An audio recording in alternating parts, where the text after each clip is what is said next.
नमस्कार, सत श्री अकाल, आदाब। मेरा नाम JP. Aharwar, assistant professor, government college Ajaygarh, ज़िला पन्ना, मध्य प्रदेश। जैसे कि हम आज बात करेंगे फूड फॉर थॉट की, ऐसे प्रेरणादायी विचारों की, जिनमें से बहुत सारे विचार हैं।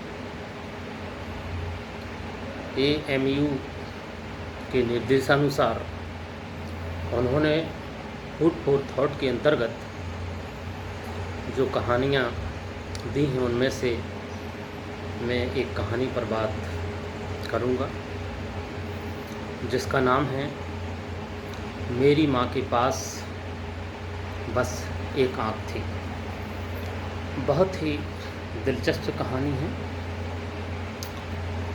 हकीकत रही हो या ना रही हो, वर्तमान परिदृश्य में फिट बैठती है। कहानी की शुरुआत स्वयं माँ का जो लाडला पुत्र होता है उससे होती है, और वो शुरुआत कहते हुए कहता है कि मेरी माँ के पास बस एक आँख थी, मुझे उससे नफ़रत थी, उसकी वजह से मुझे शर्मिंदगी उठानी पड़ती थी। वह शिक्षकों और विद्यार्थियों के लिए खाना बनाकर अपना और परिवार का गुजारा चलाती थी। एक दिन जब मैं प्राथमिक विद्यालय में था तो मेरी माँ मुझसे मिलने मेरे स्कूल आ गई। मेरे मन में उसे देखकर घृणा उत्पन्न हो गई। मैं ये सोचकर शर्म से पानी पानी हो गया कि मेरे दोस्त क्या सोचेंगे। मुझे माँ पर क्रोध आया कि वह मेरे साथ ऐसा कैसे कर सकती है। इस प्रकार की जो घृणित विचार है एक माँ के प्रति एक पुत्र के, ये विचार एक दिन में नहीं बने। इसको बनने में सैकड़ों हजारों साल लगे हैं। हम श्रवण कुमार की बात करते हैं तो वो अपने अंधे माता पिता को अपने कंधे पर ले जाकर पूरे देश घुमाते हैं, परंतु विडंबना तो देखिए, जो माँ अपनी मेहनत करके अपने बच्चों को पढ़ाती है, लिखाती है, भरण पोषण करती है, और वही बच्चा उस माँ से घृणा कर रहा है। ये इत्तेफाक ही कहिए या इसे समाज की देन ही कहिए। समाज में बहुत सारी ऐसी विकृतियाँ हैं, कहावतें हैं, चलन हैं, जिसके कारण ये सारी चीज़ें हमें देखने को मिल रही है। किसी की एक आँख होना या दोनों आँखें ना होना ये कोई अपराध तो नहीं है, ये कोई गुनाह तो नहीं है, उसके किसी पाप का फल तो नहीं है, परंतु समाज में दिव्यांगों के प्रति, अपने माता पिता के प्रति, बड़ों के प्रति जो घृणा है उसका ही दुष्परिणाम है। बहुत सारी दिव्यांगों के प्रति गलत विचारधाराएं बनी हैं, कहावतें बनी हैं। मैं बुंदेलखंड से हूँ, वहाँ की कहावत बताना चाहूँगा। बताती कि लंगड़ा लूला कैमचे आँख में काना होए, लंगड़ा लूला कैमचा आँख में काना होए, इनके अगर जब बैठिए हाथ में डंडा होए। कितनी शर्मनाक बात है। इसी से तो हम सीखते हैं, यही समाज का दर्पण बनते हैं। ऐसी कहावतों को समाज से हटा देना चाहिए।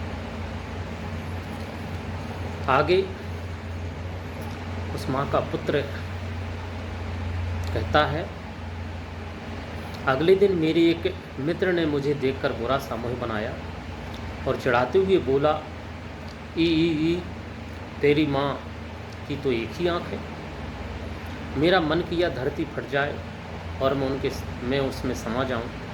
मैं चाहता था कि मेरी माँ मेरी नज़रों से कहीं दूर चली जाए और फिर कभी मेरे सामने ना आए।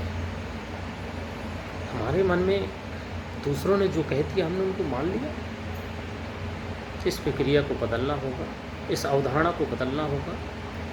दूसरे क्या कहेंगे जब तक हम मन में व्यवहार में ढोते रहेंगे ऐसा ही होगा।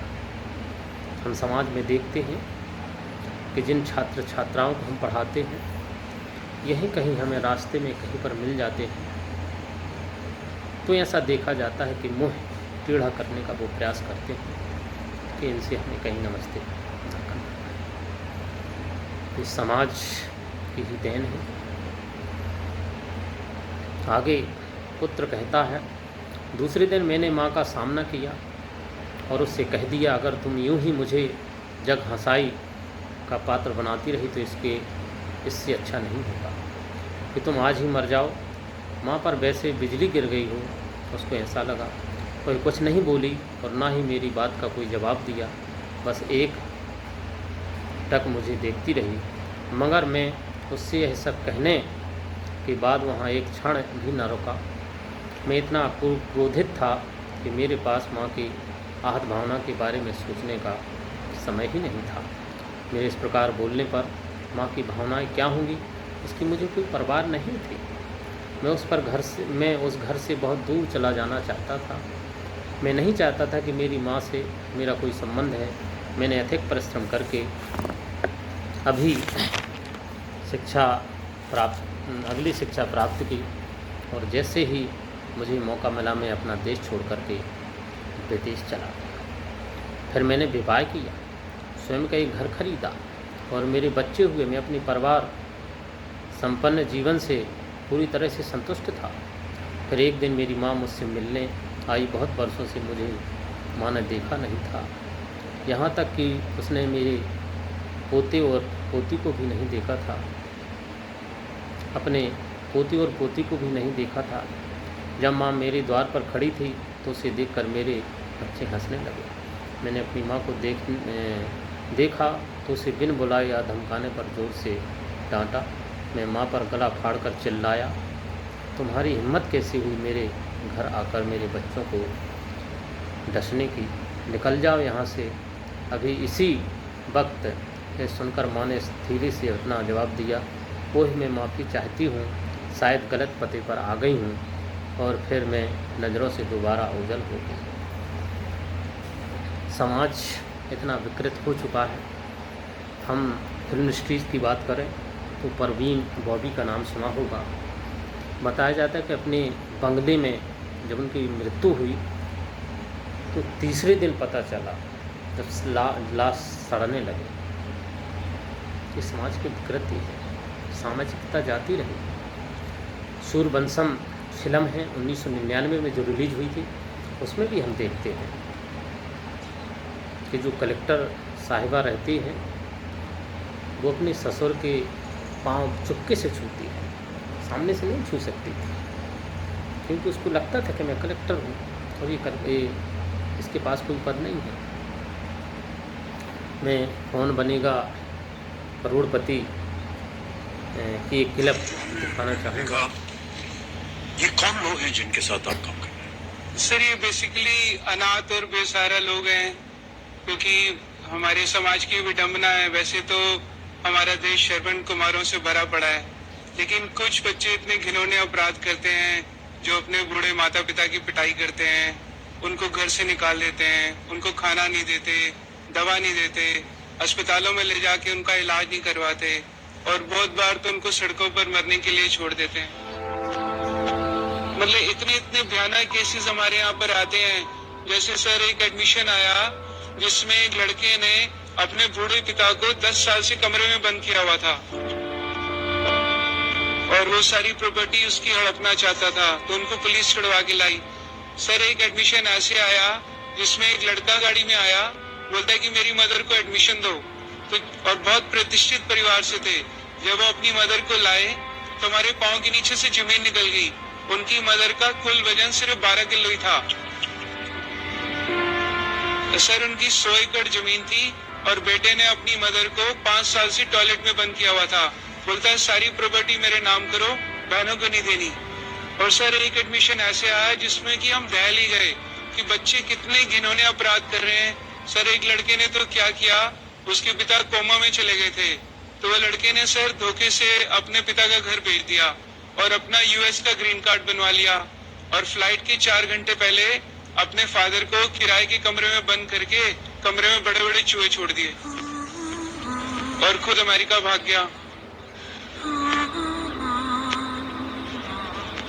इसके अलावा सर क्रूएलिटी इतनी चरम सीमाएं पार कर चुकी है कि इंसान सिर्फ अपने ही शेल में होकर रह चुका है। हम पत्थर दिल और कठोरता की तरफ बढ़ते जा रहे हैं। तो सर मैं आधी आधी रात को जाकर ऐसे लोगों को सड़कों से ढूंढता हूँ जिनको कीड़े पड़े होते हैं।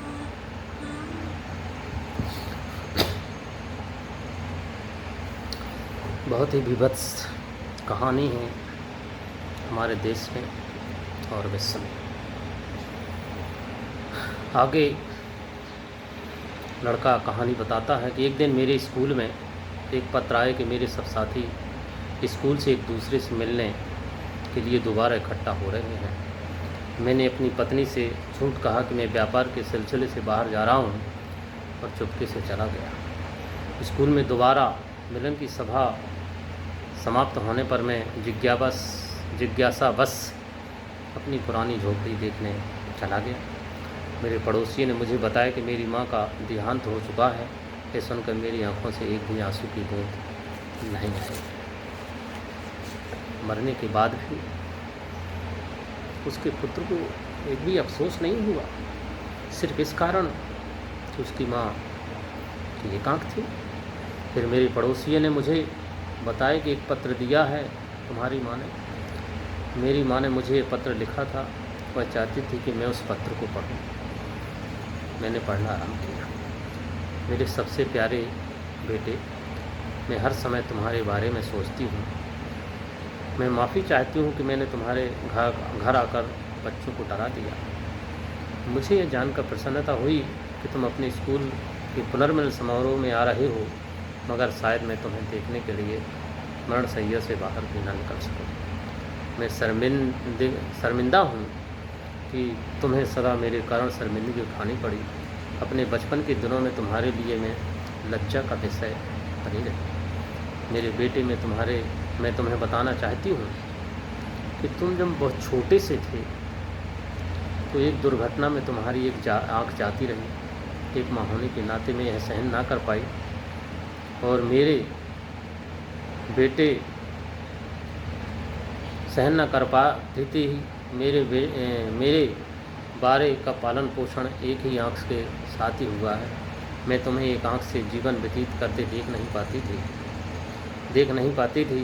बस इसलिए मैंने तुम्हें अपनी एक आँख दे दी। हमेशा के लिए मुझे गर्व है कि मेरा बेटा मेरी आँख से मेरी जगह एक नई दुनिया का अवलोकन कर सकता है। मेरा सारा स्नेह बस तुम्हारे लिए है, तुम्हारी माँ। इसके बावजूद भी कितनी विभत्स और भयावह कहानी है ये। इसके बावजूद भी उसके पुत्र का दिल नहीं पसीजा और उस माँ को वो दोषी ही मानता रहा। जिस माँ ने अपनी आँख अपने पुत्र को दी, उस आँख से वो अपना विकास कर सका। यदि माँ चाहती तो उसे अपनी आप नहीं दे सकती थी। माँ से बढ़कर इस दुनिया में कोई नहीं है। ये साबित होता है माता ही प्रथम गुरु होती है। माता ही इस दुनिया में हमें लाती है। हमें उनको कभी घबराना नहीं चाहिए। हमने समाज में कुछ ऐसे उदाहरण भी देखे हैं जिनसे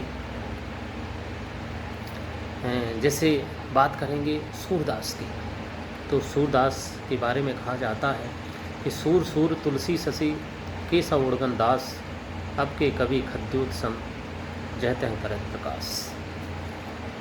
सूरदास को यहाँ पर जिनकी दोनों आँखें नहीं थी, वो कवियों में श्रोमणी थे, सूर्य के समान थे।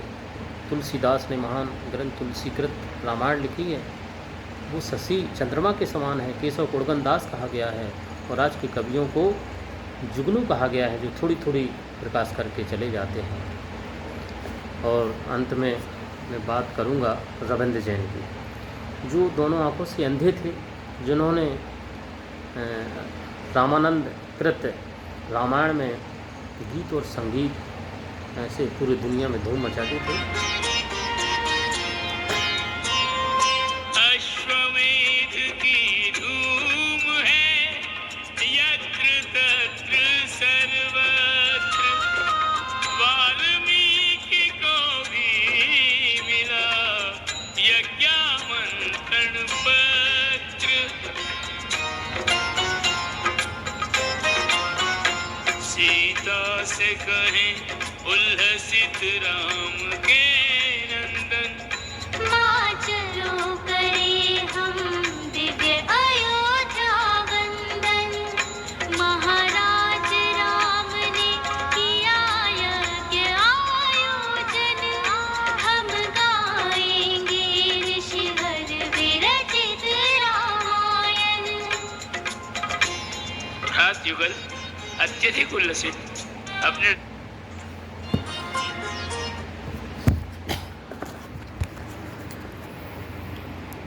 रविंद्र जैन दोनों आंखों से अंधे थे, परंतु उन्होंने दुनिया में धूम मचाई।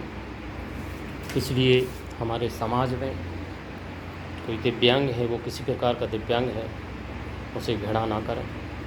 विशेष रूप से हमारे माता पिता, चाहे वो कैसे भी हों, गरीब हों, कमज़ोर हों, मैले कुचले कपड़े पहने हों, हमें उनका हमेशा सम्मान करना चाहिए। भगवान राम ने पिता की आज्ञा के आधार पर 14 बरस वनवास काटा था, तो क्या हम अपने माता पिता के घर में रहकर सेवा भी नहीं कर सकते? उन्हें 2 रोटी सुख से नहीं दे सकते? यदि हम ऐसा नहीं कर पाते हैं तो हमारे पढ़े लिखे होने का कोई मतलब नहीं है। जय हिंद।